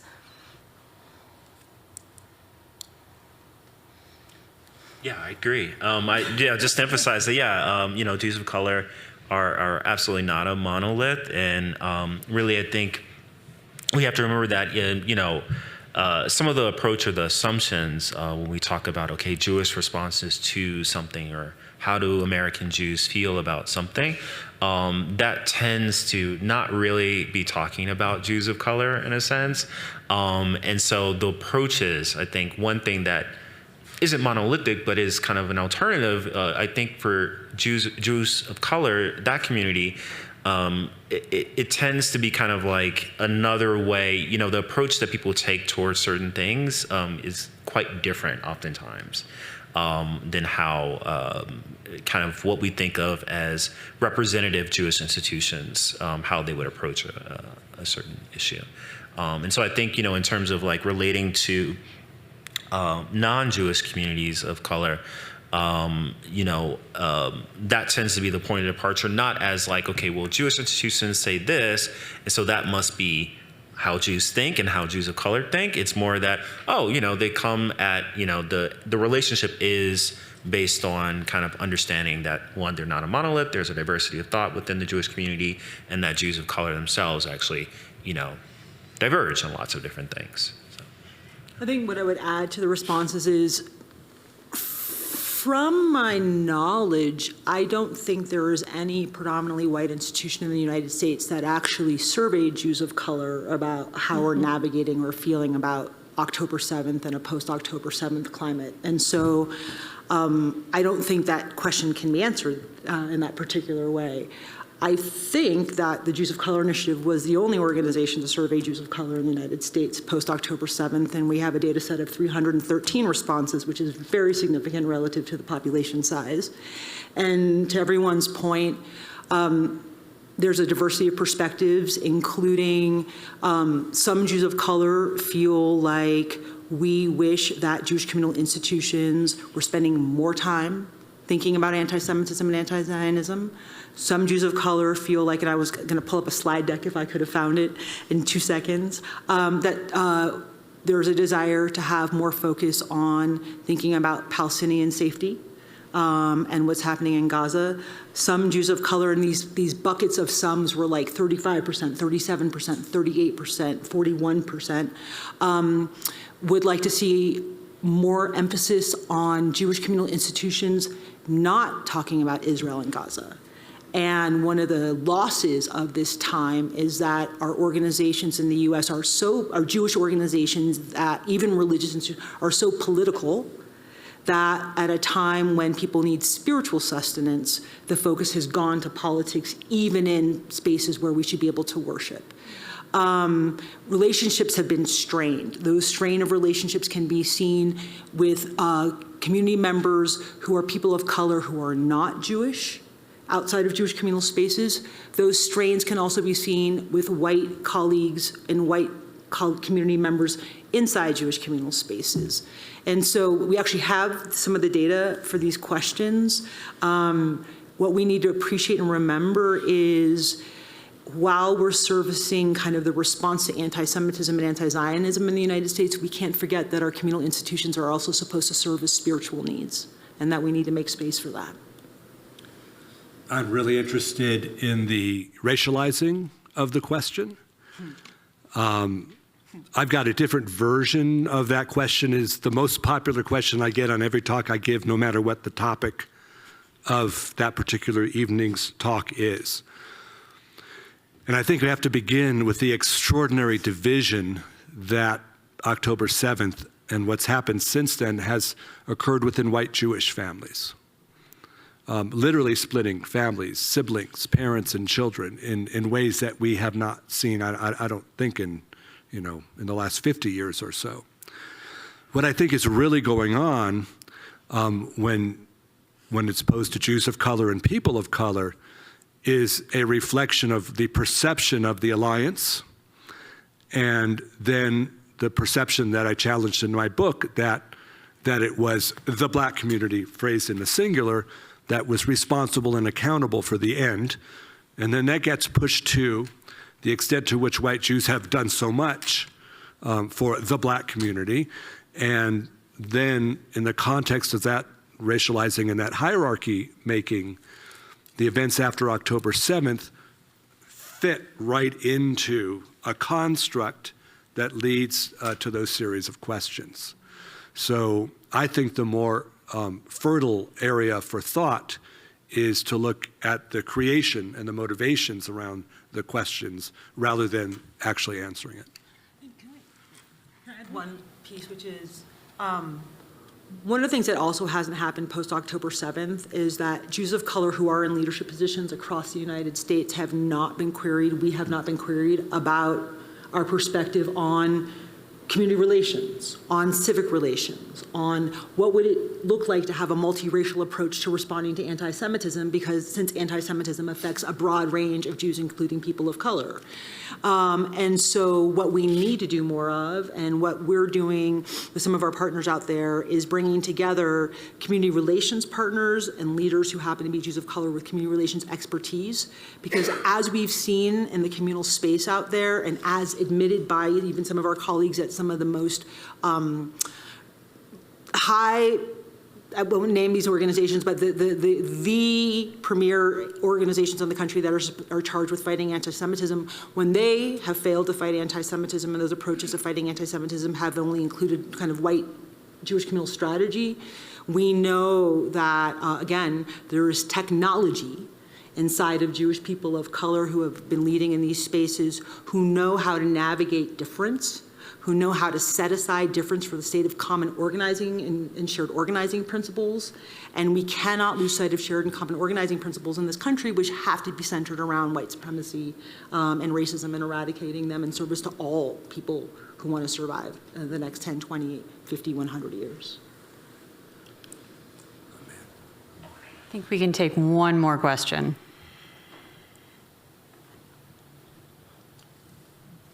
You can do another Zoom one. So another Zoom question.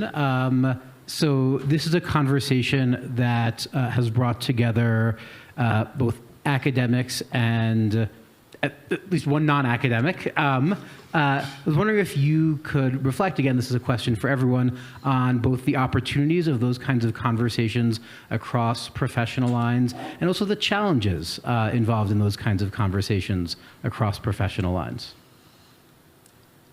I can start by saying I thought it was pretty cool to see myself in those surveys. I have taken them, and I was like, oh yeah, that's probably me there. And we are grateful, so thank you. Yeah, but yeah, so I mean, that is one. This is really cool to see because you often, oftentimes people like myself are not included in. Unfortunately, there's many of Black Jews and Jews of color within the U.S. We're not often included in these kind of studies or even highlighted. And I think some differences, in terms of, I think, how I would kind of understand, or kind of the takeaway. In some ways, there might be differences. One, historians tend to be kind of gloomy. And so, well, we are, I don't know. Some are not. I haven't met many that are not, but, we know what happened. I mean, you've seen humans before, right? Yeah. And so one that I thought that kind of stuck with me was that kind of least versus most. I forgot what it was exactly. Yeah, connected. Yeah. And I was like, yeah, that's it right there. Is the least would be white Jewish institutions. And I think that is something that I hear frequently from Jews of color throughout the U.S., is that's where people feel the least connected. That is synagogue space, If you're, religious, Orthodox or Reform or conservative, that is kind of the center of your spiritual life and communal life. And so to be not feeling connected to that is something I think could be emphasized too. Yeah. When I decided to go to grad school, I wanted to study 17th century religion. And I became a historian of 20th and early 21st century religion precisely because I wanted to impact and change the worlds in which I live. And, I think for a historian, I'm not doing a bad job of it, but one of the things that happens when I look at survey data like this, and I agree, it's really fun to see the results of surveys that you've taken, is to realize some of the ways that those conversations are bounded, right? You watched me get a little squirrely as I made a normative claim at the end of my talk, right? That's sort of not what I'm trained to do, and I do the work I'm doing because I want to make those community-changing sort of activist scholar arguments. But as someone trained predominantly in modes that claim to be descriptive, and Bryan is totally right, there's a lot of power and normativity in that description when he talks about, the pen... Oh, violence of the pen. The violence of the pen. But you're sort of supposed to act like that's not what's going on. And so it's really interesting to be in conversation with sort of someone whose work is deliberately structured to create those changes. And it both makes me think about ways in which, like, what are the ways in which I might be comfortable doing that, but also what are the ways in which the things that I'm producing, even if I don't take that step myself, might be something that someone like Ilana, like possibly specifically Ilana, but somebody in that position might be able to take and run with and say, okay, given what we know from here, how do we think about doing that implementation, right? And I think that having opportunities to have conversations across lines like that help me either think about how I might take that step myself or think about what questions to ask if I want my work to then be in service of the community in which I live, be that a community of Jews of color, be that the broader Jewish community, be that, you know, American civil society. Or uncivil society. I love the opportunity to get to work across from like theory into practice, or the field and kind of the academy. And in some ways, I feel like we should all be parts of cohorts where we're teamed up to work in this way, so that we're in a constant reflective and reflexive process of considering the data, using it, testing it, bringing it back around, sorting it out again, and then trying it again. And so I wish this is kind of how we worked all of the time. For me, and my partner objects to the idea that I'm a non-academic, and I get a kind of a kick out of being a lay academic or whatever, because my job, my academic training is as a history teacher, and then my graduate work is in pedagogy. So like I obsess about the design of ideas and how to communicate and have people absorb ideas. And so I can't be bound by the dynamics of, for example, being a historian, because it does not allow me to do my work, which is to look at the field, find the data, and then put it together in ways that has both integrity and meaning, and then in service to the constituents. And so I love the fact that I get to be in this kind of collegial relationship where we're taking data and theory, and then my charge is to make it meaningful and actionable for a field service. The other thing I want to say, though, is that there's something else that's very powerful about this relationship, and it's directly happened in my work with Marc, and it recently happened when the Reconstructionist movement has a journal called Evolve, and they publish the afterword independently with Marc's permission and with everyone's permission. And there is something that academics, I think, have to do, which is help sort of share their power in ways that connects those of us who are not in the academy, that creates a portal, and that allows our work to be seen not necessarily in the same light as your academic works, but in a way where we can have the conversation in a shared space. And so those who do have kind of the academic positionality, I think, have a responsibility to partner with those of us who are in the field. And we have a responsibility to bring the data back and say, like, how does this work with your research, and what is the meaning, and how can we advance this together? But in some ways, I do think the positionality and the power dynamic requires the folks in the academy to kind of open the door and say, like, this is your space too. I do wonder, for those of you who work in spaces where you are in connection with the community, if the physics of that are easier or more welcoming, or I'm not quite sure. Embracing all of those words, I would like to challenge the question and just say that academics and scholars are not all that interested in doing what Ilana just asked us to do. Academics and non-academics, those are code words, and they're privileged words. I'm seated next to a lay scholar. I love that that title, but I will tell you what this lay scholar did. She read my manuscript before it went to press and told me that my academic scholarship was faulted. And then the book was not rewritten, but an epilogue was written that called out all that you had critiqued. I learned in graduate school that scholarship in academia is third-person, critical, analytic, detached. As a historian, I learned my job is to capture the story of a different people at a different time in a different place. And if I did that, I'm a good historian, and my identity doesn't matter.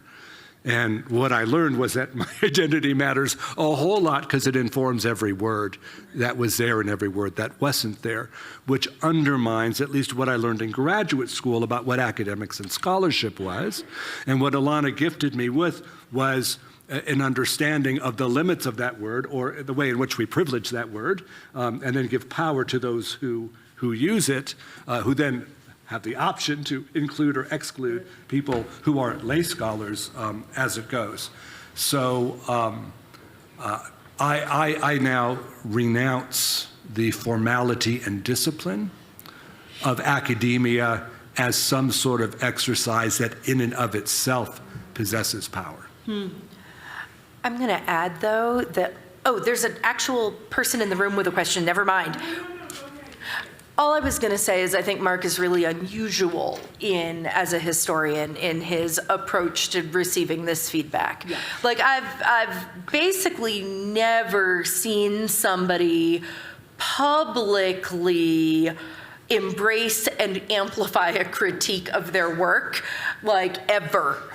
So I want to say, like, that's also a model for a way in which this relationship could happen, right? Because Ilana brought something forward, and then Marc ran it through the protocols and procedures of the academy in a way that had to be paid attention to by the people that he worked with, and quite frankly, that if he hadn't done it, might not have been. Right. But that requires a process of dialogue, and it requires risk-taking and humility on the part of basically everyone involved. And that's not something either of these people can necessarily say about themselves, but I think it's worth noting. Samira, I've just been told that we've got to wrap up because our crew has to pack up. Okay. All right. But I wanted to thank you all for coming. Thank everyone in Zoom for being here as well. Yeah. And Eli's got my computer, which has my thanks on it, but I would like to just thank Third Harmonic for their presence, the folks who are going to be now packing up later than they planned because we ran a bit longer, and thank you to all of you and for being here, those of you in the room, those of you on the Zoom. And once again, thank you to the Henry Luce Foundation and to the David Schneer Fund for community programming, public scholarship, and the arts. I would also, in my final word of thanks, like to thank Felicia Naranjo Martinez and Maggie Rosenau, without whom absolutely nothing around here would ever get done.